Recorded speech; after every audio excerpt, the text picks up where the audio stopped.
Shalom. Selamat pagi adik-adik. Hari ini kita akan mulai ibadah sekolah minggu kita ya. Sebelumnya kita akan berdoa dulu. Lipat tangan, tutup mata. Terima kasih Tuhan untuk pagi hari ini. Kami akan ibadah sekolah minggu. Kau berkati setiap kami, Kau berkati pujian-pujian kami, dan Kau memberkati firman Tuhan yang akan disampaikan oleh guru-guru sekolah minggu. Terima kasih Tuhan dan nama Tuhan Yesus. Haleluya. Amin. Nah adik-adik, biar kita lebih semangat, kita pujikan pujian KASIH.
Kita sambung pujian kita yang berjudul Yesus Pokok.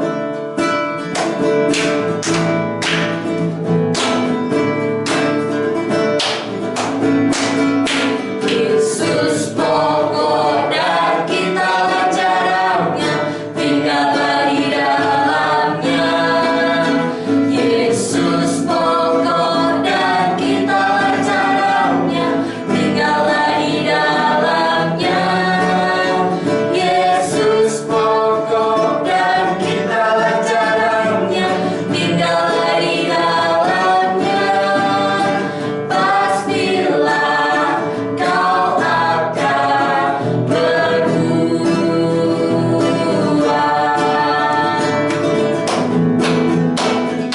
Yesus cintaku, ku cinta kau, kau cinta dia. Yesus cintaku, ku cinta kau, kau cinta dia. Yesus pokok dan kita jarangnya, tinggallah di dalamnya. Yesus pokok dan kita jarangnya, tinggallah di dalamnya. Yesus pokok dan kita jarangnya, tinggallah di dalamnya.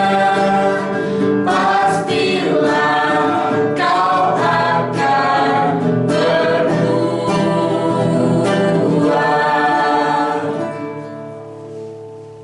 Nah adik-adik, tiba saatnya kita akan mendengarkan kebenaran firman Tuhan. Kita siapkan hati dan pikiran kita pujikan pujian. Ku ingin dengar cerita.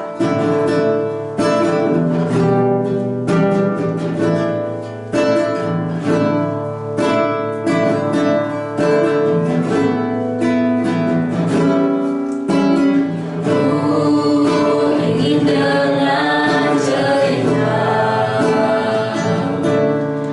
tentang perbuatan Allah. Biarlah cerita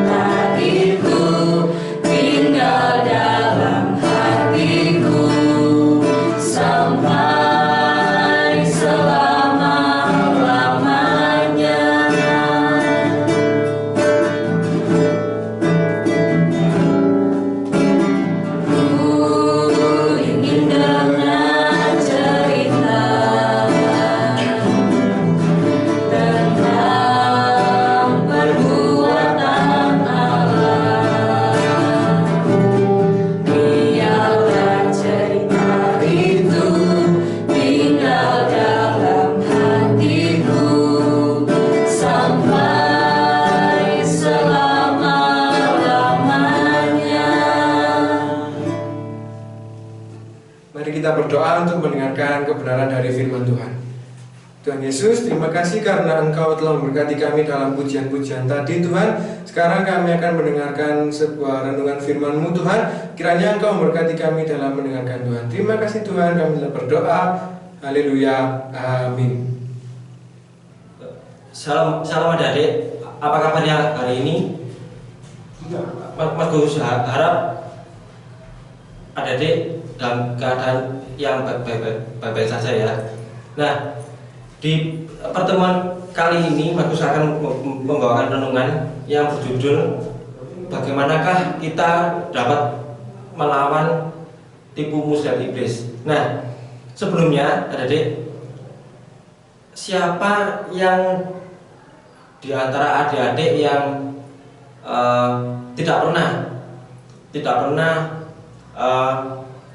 mengalami apa yang dinamakan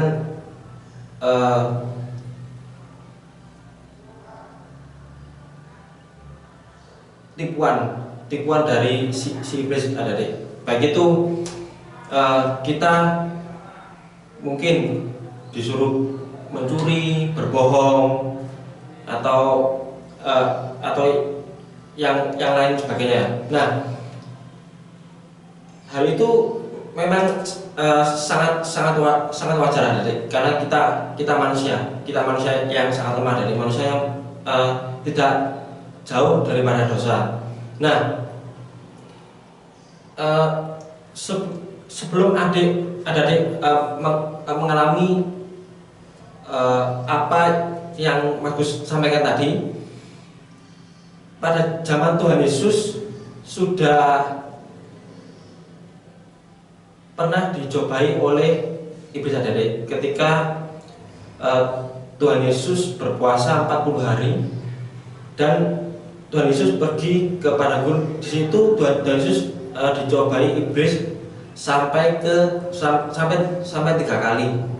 Nah, dan sebelumnya juga Adam dan Hawa pun juga pernah ditipu oleh iblis untuk memakan buah pengetahuan yang baik dan yang jahat. Nah, hampir semua mengalami tipuan dari si iblis itu adik-adik. Nah, di sini Markus mau memberitahu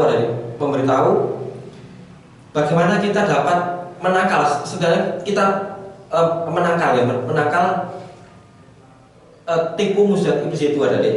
Kita buka dalam Efesus 6 ayatnya ke 11 sampai ke 18 adik. Sekali lagi, Efesus pasal yang ke-6 ayat yang ke-11 sampai yang ke-18. Adik-adik simak ya, simak baik-baik Mas Gus yang baca dari sini. Judul perikopnya adalah perlengkapan rohani. Ayat yang ke-11, kenakanlah seluruh perlengkapan senjata Allah supaya kamu dapat bertahan melawan tipu muslihat iblis. Karena perjuangan kita bukanlah melawan darah dan daging, tetapi melawan pemerintah-pemerintah, melawan penguasa-penguasa, melawan penghulu-penghulu dunia yang gelap ini, melawan roh-roh jahat di udara. Sebab itu, ambillah seluruh perlengkapan senjata Allah supaya kamu dapat mengadakan perlawanan pada hari yang jahat itu dan tetap berdiri sesudah kamu menyelesaikan segala sesuatu. Jadi berdirilah tegak, berikat pinggangkan kebenaran dan berbaju sirahkan keadilan. Kakimu berkasutkan kerelaan untuk memberitakan Injil damai sejahtera. Dalam segala keadaan pergunakanlah perisai iman, sebab dengan perisai itu kamu akan dapat memadamkan semua panah api si jahat. Dan terimalah ketopong keselamatan dan pedang roh, yaitu firman Allah. dalam segala doa dan permohonan berdoalah setiap waktu di dalam roh, dan berjaga-jagalah dalam doamu itu dengan permohonan yang tak putus-putusnya untuk segala orang kudus. Nah, adik-adik, di sini sudah jelas, sangat jelas sekali diberitahukan bahwa dalam melawan tipu muslihat iblis, kita kalau secara daging itu sangat mustahil dari. Nah, oleh karena itu di sini sudah dijelaskan bahwa kita harus menggunakan ketopong keselamatan. Ketopong keselamatan itu adalah kita harus senantiasa hidup takut akan Tuhan. Ya, yang pertama kita harus hidup takut akan Tuhan terlebih dahulu. Yang pertama. Nah, yang kedua, kita harus dengar-dengaran, adik. Kita harus dengar-dengaran kepada Roh Kudus, adik. Roh Kudus yang ketika kita melakukan hal yang tidak menyenangkan, ya, pasti dalam hati adik-adik itu merasa tidak tenang, merasa gusar, ya.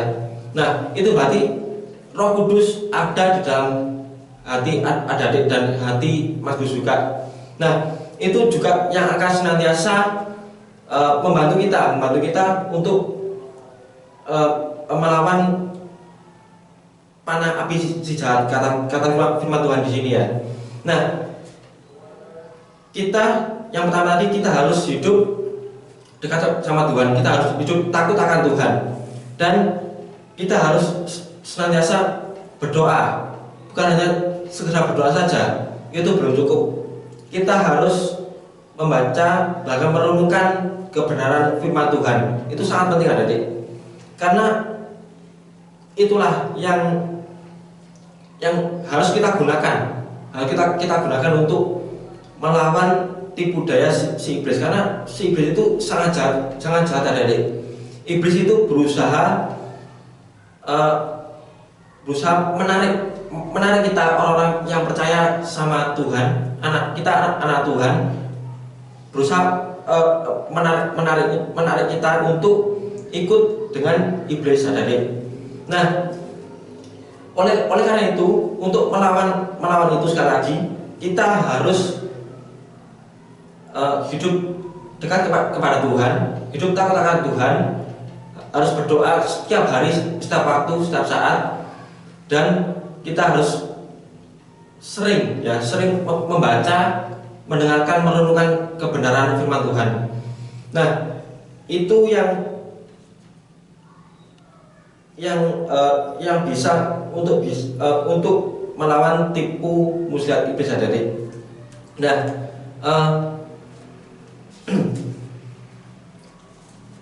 di sini sekali lagi, ya, tadi pada Efesus 6, ada simak ayat yang ke-18.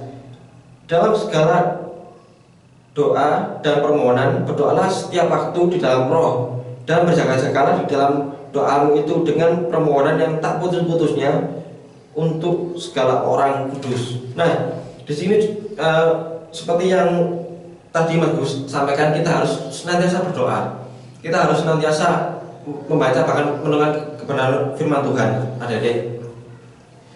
Dan bahkan kita harus bisa melakukan apa yang menjadi kehendak Tuhan dalam hidup kita melalui apa yang Mas Gus sampaikan ini, ya. Nah,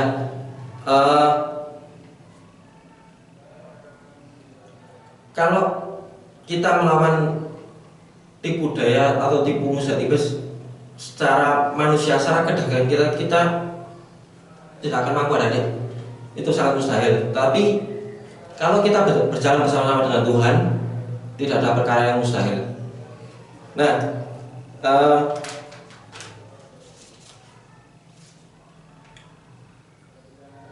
yang menjadi ayat hafalan, ya, adik, ayat hafalan untuk dihafalkan minggu depan,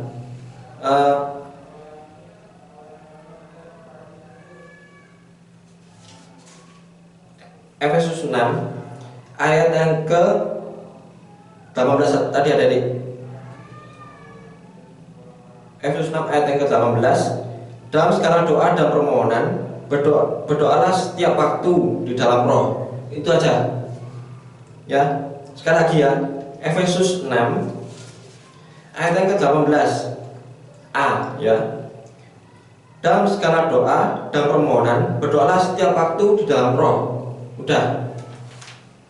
Sampai situ saja ya. Nah, demikian jauh Mas Gus menyampaikan kebenaran firman Tuhan ini. Biarlah kiranya firman Tuhan ini boleh menjadi rema, bahkan adik-adik boleh melakukannya dalam kehidupan adik sehari-hari. Nah, mari kita berdoa. Tuhan Yesus, terima kasih Tuhan sudah memberkati ibadah kami mulai awal pertengahan hingga akhirnya. Kami sudah memuji, bahkan kami sudah mendengarkan akan kebenaran firman-Mu. Tuhan, Engkau memberkati, Engkau memberkati anak-anak-Mu ya Tuhan yang mendengarkan kebenaran firman-Mu. Terima kasih ya Tuhan, terima kasih. Dan dalam nama Tuhan Yesus kami sudah berdoa. Haleluya. Amin.